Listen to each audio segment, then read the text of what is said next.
Alright, so now we're going to look at adding and subtracting radicals, and there's a few rules you've got to be aware of before you start adding and subtracting these things. The first thing you've got to know is that the radicand, the number that's underneath the radical sign, so in this case, in this first problem, that's the number 6, it has to be the same on both of these in order for them to subtract them. Otherwise, they're not like terms, we're not allowed to subtract it. So if you look at this first one, we've got a 6 underneath the radical here and a 6 underneath the radical here. So since they both have the exact same number, we can subtract these. So 3 minus 4 is the numbers that we actually subtract. 3 minus 4 gives me a negative 1. And then the other rule is that this does not change. The radical sign, so the square root of 6, it just stays the same and comes over here into your answer. That's not going to change when you're adding and subtracting these things. Now, sometimes you're going to run into problems, and we'll do a few here in a second, where it might not look like the radicals are the exact same, but you might have to simplify one of them first, but we'll get there in a second. So 3 minus 4 gave me negative 1, and then the square root of 6 just remains the same on this problem. Let's look at this next one. This is number 2 on page 6 in your packet. So first we look and see, is this and this the same? And so they've got the square root of 11 here and the square root of 11 here. So what I would like to do is go ahead and write down the square root of 11 in my answer, because that's going to be there. We know that already. Now we just have to add the two numbers in front since these two are the same. So 10 plus 2 gives me 12. So my answer is 12 square root of 11. Nice and easy so far. Now on this one we've got 3 different numbers that we're going to try and add together. So the first thing we need to do is see, do any of them have the exact same radicand? Again, the number that's underneath the radical sign. And so I look through here. This one has the square root of 6, this one has the square root of 6, and this one has the square root of 6. So they are all the same in that sense. And so that means we can add them together. And I know that the square root of 6 is going to be in my answer because it's not going to change.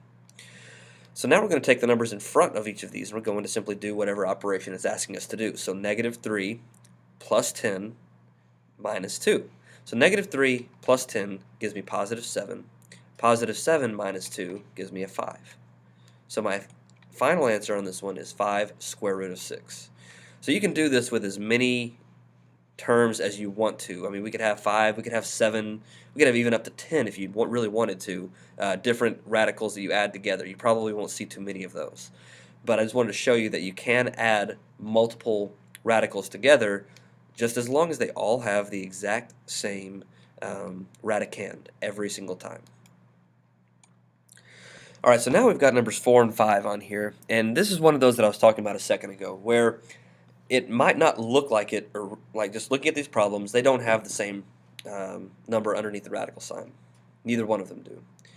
But we can simplify these a little bit farther. Now you remember from the last lesson, we learned how to simplify a radical that didn't have a perfect square. So let's take a look here. We've got the square root of 12. So I'm going to take 12 down here. I'm going to break that down into 2 and 6. And then I'm going to circle the 2. And then the 6 breaks down into 2 times 3. And then I always circle my primes, that way, a little refresher, just that way I know I'm done with that number. So I've got a pair of 2's here. That means I'm going to cross out that pair of 2's and write down the number 2. That goes on the outside of the square root sign. And then whatever is not paired up, the 3, goes on the inside of it. Okay? And now you can see we have something we can work with. Just bringing this straight down right here. That's all I did. So now we have square root of 3 here and the square root of 3 here, which means we can add these together. So I know that square root of 3 is going to be in my answer. And then 2 plus 3 on the outside gives me 5. So the main thing here is don't always just look at the two from the very beginning and say, oh, well, they're not the same, so I can't do anything with them. Always, always, always simplify these numbers underneath the radical sign as much as you can first, and then you might be able to see what you can do from there. But in order to add them, they've got to have the same radicand every single time, okay? So let's take a look at number 5 here. So we've got square root of 18 minus a square root of 8. And so you can tell that these are not simplified all the way down because they're even numbers. Typically an even number, there's very few that won't break down. So let's take a look and see what we can do here. So we've got 18. Let's see what that breaks down into. We'll do 3 times 6 gives me 18, and I circle my 3. 2 times 3 gives me 6. And I circle my 2 and my 3 because they're primes. Now I look and see what I've got here in terms of pairs of numbers. I've got a pair of 3's here, so I'm going to take those outside the radical sign. And then I've got a 2 left over, so that's going to go on the inside of the radical sign. And then I'm bringing the minus sign down from the original part of the problem. And now I've got to break down this 8. So 4 times 2 gives me 8, so I'll circle my 2. 4 breaks down into 2 times 2. And then again, I circle every time I get to a prime number. I'm going to circle it. That way I kind of keep it organized. So I've got a pair of 2's here. So that comes out like that right there. And then whatever's not paired up goes on the inside. So now I've broken both of these radicals down and simplified them as far as we can. You can see now that I've got a similar radicand underneath that radical sign on both of these. They both have the square root of 2. So I know that my answer is going to have a square root of 2 in it. And then all I've got to do is just subtract my numbers outside. So 3 minus 2 gives me 1. In this case, you can either write the 1 or not write the 1. You don't have to put that 1 out in front of that radical sign. Alright, so the last problem I'm going to do is number 9 in your packet on page 7. This one's kind of got a little bit extra that you have to do. So I picked this one out specifically because this 4 is out in front at the beginning of the problem. And you can see that the radicands don't match up. So we've got to go through and simplify these things to see if they will have any kind of common radicand so that we can add them together. So we've got a 12 under here. Let's go ahead and simplify that. So we've done 12 a few times before, but I know we get 4 times 3. I'm going to circle my 3. 4 breaks down to 2 times 2. And then I circle my primes as usual. And then I got a pair of 2's here, so I'm going to bring out a 2.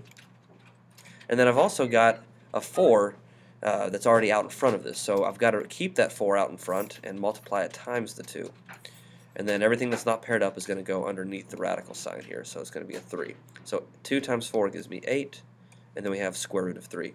Now, we got to come over here and do the same thing with this one. 75. So let's break that down into 25 times 3. I'm going to circle my prime number. 25 breaks down into 5 times 5. Circle the primes as usual. And now I've got a pair of 5's, so those are going to come outside of the radical sign. My 3 does not have a pair, so it's going to go underneath the radical sign. And remember, we're adding from all the way up here, so we've got to bring that plus sign down. And now you can see we've got a common radicand. We have a square root of 3 here and a square root of 3 here, so we can add these two together now. 8 plus 5 is going to give me 13 square root of 3. And the rest of these you should be able to do on your own.